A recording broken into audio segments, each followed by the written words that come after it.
Assalamualaikum warahmatullahi wabarakatuh. Welcome to my channel. Jangan lupa like, share, komen, dan subscribe.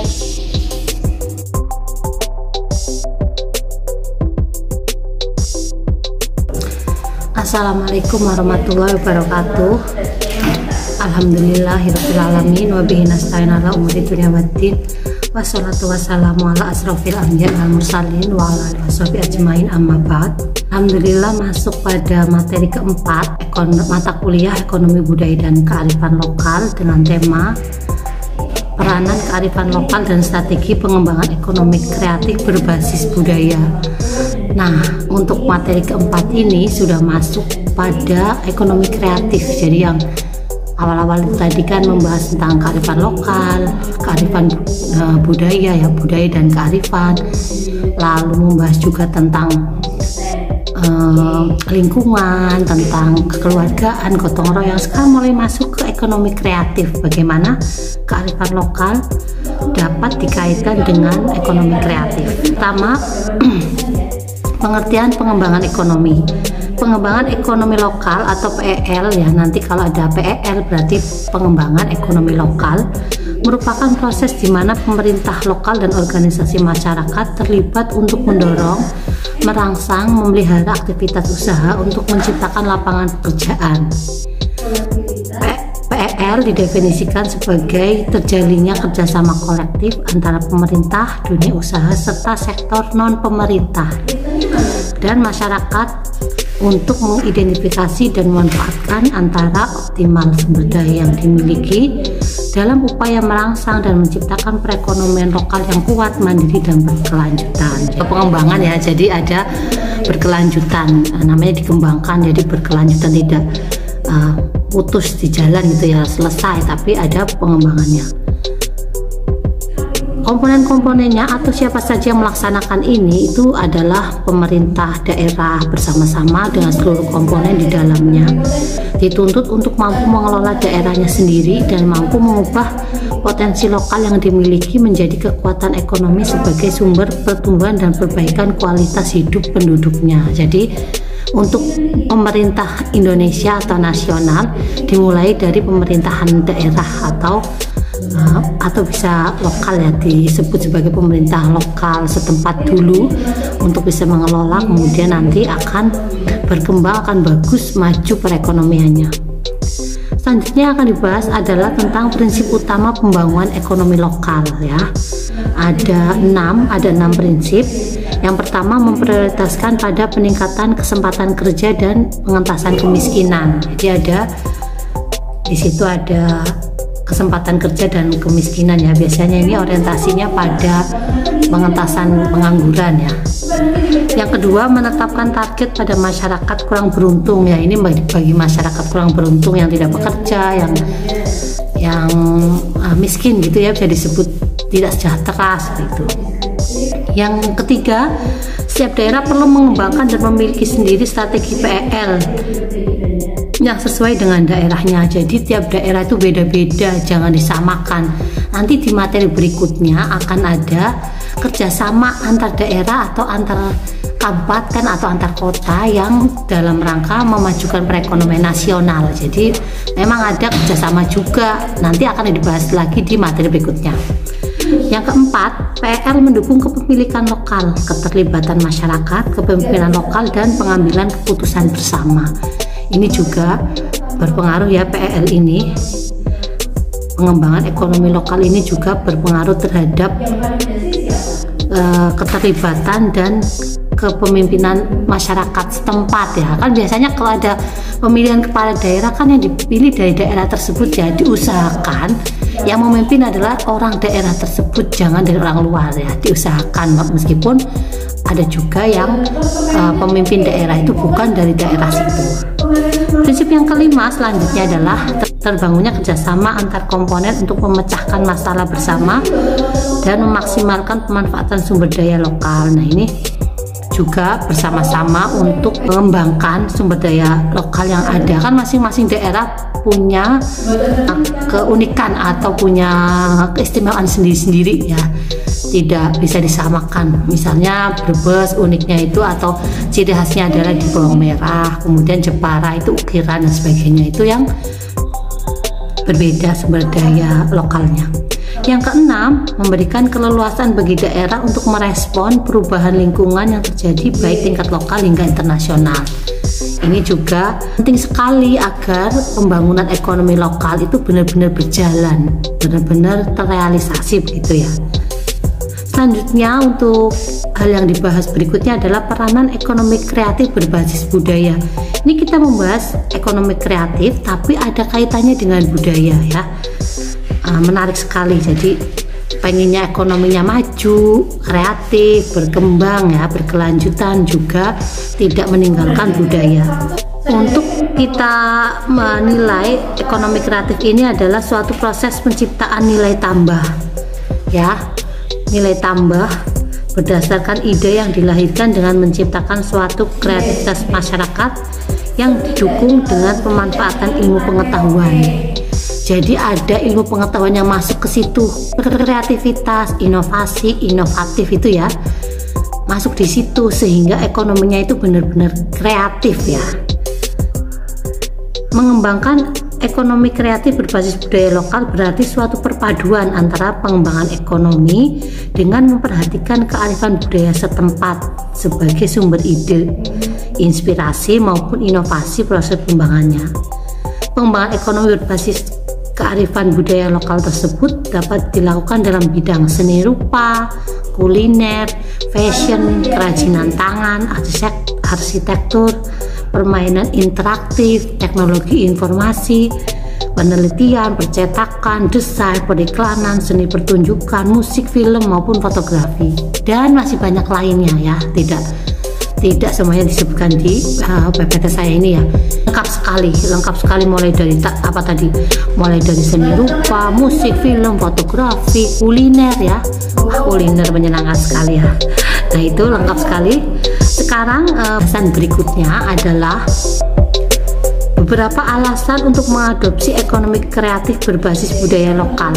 Apa alasan kita mengadopsi kearifan lokal yang berbasis budaya ya? Yang pertama, mampu memberikan kontribusi dalam perekonomian negara. Yang kedua, mampu memberikan dampak sosial terhadap masyarakat dengan peningkatan kualitas hidup, peningkatan toleransi sosial, dan pemerataan tingkat kesejahteraan sosial.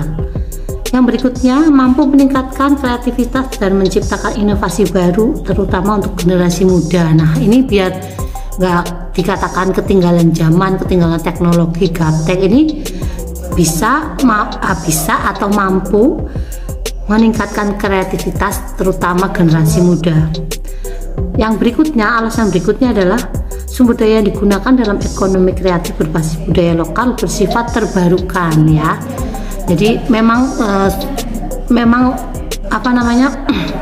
ilmu pengetahuannya atau kreativitasnya itu yang baru-baru ya, inovatif, keren-keren, bukan yang lama-lama yang sudah tidak in lagi ya. Teknologinya tuh memang berkembang. Jadi ada teknologi yang berkembang di masa sekarang tapi bisa dikaitkan dengan budaya yang sudah turun-temurun ratusan tahun lamanya. Itu kan keren ya. Keren perpaduan antara zaman now dan zaman old gitu ya. Keren perpaduan antara zaman dahulu dengan zaman sekarang. Lalu yang kelima, ekonomi kreatif berbasis budaya lokal akan turut serta dalam menjaga warisan dan kearifan budaya lokal sebagai salah satu identitas bangsa Indonesia. Nah, ini yang tentang materi identitas bangsa dan ideologi sudah ya kemarin ya. Memang kearifan lokalnya itu cerminan dari identitas dan budaya bangsa. Terakhir, ekonomi kreatif berbasis budaya lokal dapat berperan untuk mencegah terjadinya eksploitasi atas kebudayaan yang dimiliki masyarakat. Jadi jangan sampai ada eksploitasi di dalamnya. Selanjutnya, peranan kearifan lokal dalam pengembangan ekonomi. Ini kita mulai masuk ke pengembangan ekonomi ya. Peran ekonomi kreatif dalam perekonomian nasional serta karakteristik Indonesia yang terkenal dengan keragaman sosial budaya yang tersebar di seluruh pelosok Nusantara tentunya dapat menjadi sumber inspirasi, dapat Melakukan pengembangan industri kreatif keragaman budaya Indonesia menandakan tingginya kreativitas yang telah tertanam dalam masyarakat Indonesia. Mengembangkan ekonomi kreatif berbasis budaya dan kearifan lokal adalah solusi alternatif untuk menstimulus perkembangan ekonomi kreatif untuk bisa mandiri dan bisa mengembangkan usaha, terutama di daerah. Pada umumnya, setiap daerah memiliki potensi produk yang bisa diangkat dan dikembangkan. Saya tadi yang sebutkan ya, misalnya Brebes, bawang merah, Jepara, ukiran, lalu ada apalagi misalnya kuliner ya, gudeg dari Jogja lah gitu. Keunikan atau kekhasan produk lokal itulah yang harus menjadi inti dari kemudahan ditambah unsur kreativitas dengan sentuhan teknologi. Rasanya hidup akan damai, indah, meskipun teknologinya bagus, tapi tidak meninggalkan budaya atau tradisi yang telah dimiliki oleh leluhur atau oleh nenek moyang gitu ya. Semoga generasi muda masih bisa menjaga itu semua ya. Lalu selanjutnya strategi pengembangan ekonomi kreatif berbasis budaya itu ada budaya kerja, respon produksi, inovasi dan harga sahabat, strategi pemasaran kreatif. Ini saya jelaskan satu-satu ya tentang strategi pengembangan ekonomi kreatif berbasis budaya. Budaya kerja diterapkan dalam rangka mengembangkan usaha adalah kerja keras secara tim serta berprinsip atas dasar jalinan kekeluargaan. Selain itu, jalinan persahabatan dengan alam dengan memilih bahan dan untuk menjadi kerajinan dasar yang tercermin dalam setiap produk. Nah, ini contohnya adalah penggunaan bahan-bahan lokal atau bahan alam, misalnya daun pandan atau anyaman gitu ya. Jadi budaya kerjanya itu pengennya mengembangkan usaha secara tim ya, teamwork, jangan individual, egois seperti itu. Harus ada prinsip kekeluargaan gitu. Lalu yang kedua ada respon produksi. Salah satu strategi ini atau respon produksi itu adalah bagaimana respon terhadap pasar ya. Produksinya bagaimana diperhatikan. Kalau lagi laris ya ditambah produksinya. Kalau sekiranya lagi musim hujan jualan es ya berarti dikurangi seperti itu. Ada respon produksi di situ, jadi tahu mana-mana yang sekiranya laku, sekiranya laris dan tidak laris atau tidak laku di pasar. Contohnya itu melengkapi desain interior secara tradisional sampai gaya modern dan mengutamakan jaminan kualitas yang selalu dipertahankan. Gitu ya. Jadi desain interior sekarang kan minimalis tapi tetap menjaga, tetap ada sentuhan tradisional ya, misalnya ada alam, ada tumbuhan, ada gemericik air dan sebagainya. Itu juga bisa dikaitkan dengan respon produksi agar produksinya lebih banyak. Itu bagaimana caranya? Itu caranya dengan juga memasukkan unsur-unsur kreatif atau unsur-unsur tradisional ya di dalamnya. Strategi berikutnya adalah inovasi dan harga sahabat. 3 hal penting yang selalu diperhatikan untuk para konsumen yakni harga, kualitas, inovasi, dan kecepatan. Karena semakin tinggi persaingan di era modern, membuat para produsen atau penyedia jasa harus mampu memberikan ketiga hal tersebut kepada para konsumen. Jadi konsumen itu pengen produknya unggul ya, lalu produsennya juga harus punya ciri khas biar tidak ditinggal pelanggan kayak gitu. Pokoknya ada inovasi dan harga bersahabat, harganya itu bisa bersaing gitu. Jadi konsumennya akan puas, kemudian repeat order atau beli lagi begitu ya, karena produksinya bagus. Selanjutnya strategi pemasaran kreatif. Setelah produksinya bagus, barangnya bagus, kemudian pelayannya bagus, inovatif, harga bersaing gitu ya, bagaimana strategi pemasarannya? Nanti sudah begitu malah pemasarannya jelek, nggak laku, gimana ya? Nah, strategi pemasaran adalah tahapan kreatif yang kontinu yang diupayakan oleh suatu perusahaan atau generasi guna mencapai target pemasaran terbaik dengan merealisasikan secara optimal kepuasan pelanggan. Jadi bisa meraba-raba kira-kira pelanggan itu suka yang di sebelah mana, yang bagian mana, yang promosi seperti apa, yang diskon seperti apa gitu ya. Misalnya dengan mengadakan event, direct buyer, via agen atau website. Berikutnya adalah contoh potensi produk berbasis budaya ya. Ini mulai contoh-contohnya. Nanti mahasiswa bisa mencontohkan hal lain selain yang ada di PPT saya. Jadi nanti contohnya akan kaya, akan banyak, beragam, tidak hanya yang saya contohkan, tapi harus ada contoh-contoh lain ya, saling melengkapi.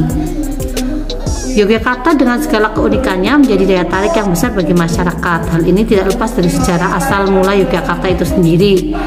Ada 4 keraton di Jawa yang menjadi pusat budaya Jawa, yaitu Kesultanan Yogyakarta, Pura Pakualaman, Kasunanan Surakarta, dan Pura Mangkunegaran.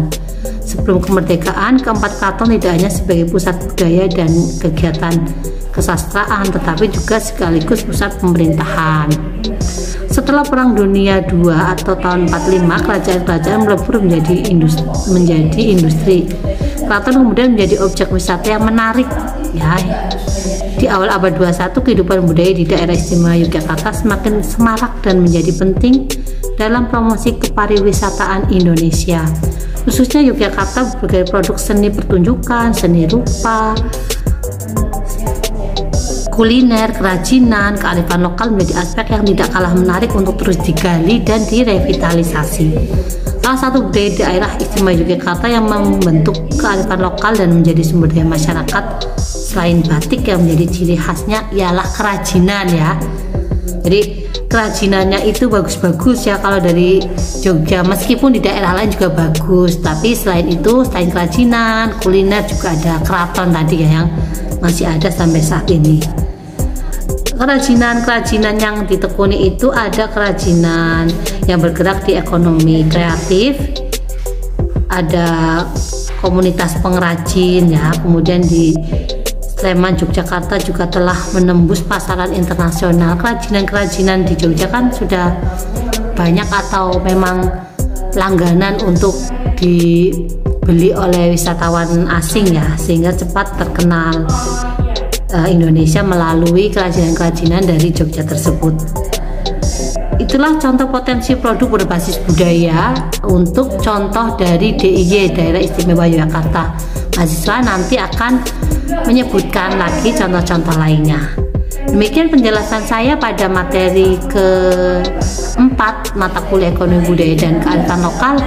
Semoga memahamkan, semoga memberi manfaat berkah untuk kita semua. Amin amin ya rabbal alamin. Mohon maaf bila banyak kekurangan. Saya akhiri. Assalamualaikum warahmatullahi wabarakatuh. Kuis untuk mata kuliah ekonomi budaya dan kearifan lokal materi keempat. Kuis yang pertama adalah apa hubungan kearifan lokal dengan ekonomi kreatif. Yang kedua, prinsip-prinsip utama pembangunan ekonomi lokal kan banyak sekali. Menurut Anda manakah yang paling bagus, manakah yang paling cocok diterapkan di Indonesia? Sedangkan kuis yang ketiga,